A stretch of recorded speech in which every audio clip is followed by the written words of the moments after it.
সীমা আপু কই যাচ্ছেন? কই যাচ্ছি? থানায় যাচ্ছি, থানায়। ব্যবসা বাণিজ্য কে করবে? ব্যবসা বাণিজ্য বন্ধ থাক। যা শুরু করছে আমাকে নিয়ে, আমাকে তো ব্যবসা করতে দিবে না। কি শুরু করছে আপু? এই যে দেখেন না কত বাজে বাজে ভিডিও বানাইতেছে আমারে নিয়ে।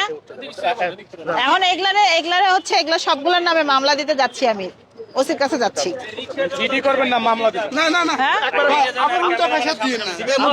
আপু এখন তাহলে থানায় যাবেনই আপনি আসলে? হ্যাঁ হ্যাঁ, আমি যাচ্ছি শেরে বাংলা থানা। নাকি মানে মামলা করবেনই তাদের বিরুদ্ধে? মামলা করবোই আজকে। মানে তাদের রেহাই নাই?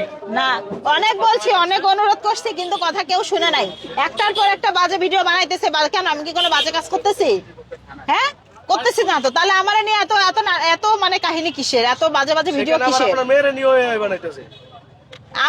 আমি এই জন্যই কাউকে ছাড়বো না। আমি এখন যাচ্ছি সবগুলোর নামে মামলা মানে করতে। এআই দিয়ে যারা আপনার বাজে ভিডিওগুলো ছাড়তেছে তাদের নামে মামলা দিবেন নাকি? হ্যাঁ, তাদের নামে মামলা দেবো। সবগুলো পেজে আমার স্ক্রিনশট দেওয়া আছে, সবগুলো পেজের নামে